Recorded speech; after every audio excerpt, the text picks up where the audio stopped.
പുതിയ പരിശീലകനായ ഗൗതം ഗംഭീറിന്റെ ശിക്ഷണത്തിൽ ഇന്ത്യയുടെ പ്രകടനത്തെ വിലയിരുത്താനുള്ള സമയമാകുന്നതേയുള്ളൂ.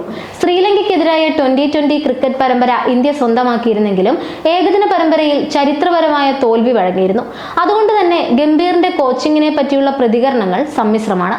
2025 ICC ചാമ്പ്യൻസ് ട്രോഫി ക്രിക്കറ്റിനുള്ള തയ്യാറെടുപ്പിലാണ് ടീം ഇന്ത്യ ഇപ്പോൾ. 2002, 2013 ICC ചാമ്പ്യൻസ് ട്രോഫി എഡിഷനുകളിൽ ഇന്ത്യ ചാമ്പ്യൻ പട്ടം കരസ്ഥമാക്കിയിരുന്നു. 2025 ചാമ്പ്യൻസ് ട്രോഫിക്ക് മുമ്പ് ഇന്ത്യൻ ടീമിൽ വരണമെന്ന് ക്രിക്കറ്റ് പ്രേമികൾ ആഗ്രഹിക്കുന്ന ചില മാറ്റങ്ങൾ നോക്കാം. ഏകദിന ക്രിക്കറ്റിൽ ഇന്ത്യയുടെ ബൗളിംഗ് ആക്രമണം കൂടുതൽ മെച്ചപ്പെടേണ്ടതുണ്ട്. അതിന്റെ സൂചനയാണ് ശ്രീലങ്കൻ പര്യടനത്തിൽ വെളിപ്പെട്ടത്.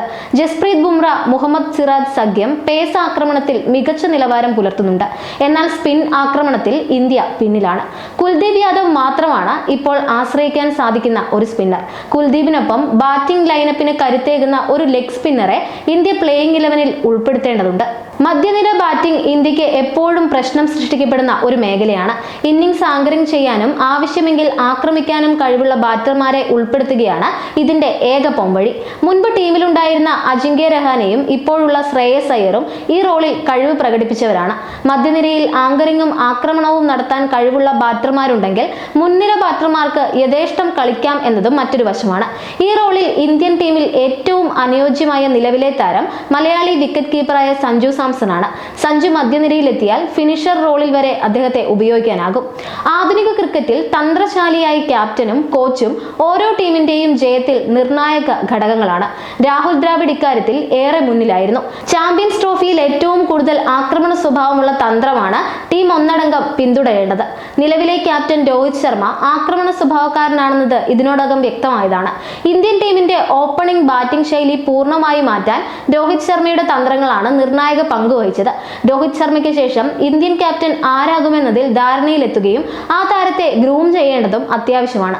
മാത്രമല്ല, കോച്ചിംഗ് സ്റ്റാഫുകൾ എതിർ ടീമിന്റെ കരുത്തും ബലഹീനതയും കൃത്യമായി മനസ്സിലാക്കി അതിനനുസരിച്ചുള്ള ടീമിനെയാണ് ഇറക്കേണ്ടത്. പിച്ചിന്റെ സ്വഭാവം അടക്കമുള്ള കാര്യങ്ങളിലും കോച്ചിംഗ് സംഘത്തിന്റെ പാണ്ഡിത്യം ടീമിന് ഗുണം ചെയ്യും. പ്രകടനങ്ങളുടെ അടിസ്ഥാനത്തിലായിരിക്കണം പ്ലേയിങ് 11 തെരഞ്ഞെടുപ്പ് നടക്കേണ്ടത്. പ്രത്യേകിച്ച് മത്സരിക്കുന്ന വേദികളിലും എതിരാളികൾക്കും എതിരായ ഓരോ കളിക്കാരന്റെയും ട്രാക്ക് റെക്കോർഡ് അനുസരിച്ചത്. അതായത് ടീം ഡാറ്റ അനാലിസിസ് കൃത്യമായി പഠിച്ച ശേഷമായിരിക്കണം ടീമിന്റെ തിരഞ്ഞെടുപ്പ് നടത്തേണ്ടത് എന്ന് ചുരുക്കം. ഓരോ കണ്ടീഷനിലും ഓരോ കളിക്കാരനും എങ്ങനെ കളിക്കും, എത്രമാത്രം ടീമിന് ഗുണം ചെയ്യും എന്നത് അടിസ്ഥാനമാക്കി മാത്രമേ പ്ലേയിങ് 11 ഇറക്കാവൂ എന്ന് ചുരുക്കം. മാനസിക കരുത്തും ടൂർണമെന്റിന്റെ മുന്നൊരുക്കവും ഓരോ ജയത്തിനും നിർണായകമാണ്. മാനസികാരോഗ്യ വിദഗ്ധരുടെ സഹായം എല്ലാ ടീമുകളും നേടുന്നത് ഇപ്പോൾ സർവ്വസാധാരണവുമാണ്. ICC ചാമ്പ്യൻസ് ട്രോഫി 2025 സീസൺ പാകിസ്ഥാനിൽ വെച്ചാണ് അരങ്ങേറുന്നത് എന്നത് ഇന്ത്യൻ കളിക്കാരുടെ മാനസിക കരുത്തിന്റെ ആവശ്യകത ചൂണ്ടിക്കാട്ടുന്നുണ്ട്. അതേസമയം ഇന്ത്യയുടെ മത്സരങ്ങൾ പാകിസ്ഥാന് പുറത്തായിരിക്കുമോ എന്നത് സംബന്ധിച്ച് അന്തിമ തീരുമാനമായിട്ടില്ല. ICC ചെയർമാൻ സ്ഥാനത്ത് ഈ വർഷം ഡിസംബറിൽ ജയ്ഷാ എത്തുന്നതോടെ ചിലപ്പോൾ ഈ അന്തരീക്ഷത്തിൽ മാറ്റം വരാനും സാധ്യതയുണ്ട്.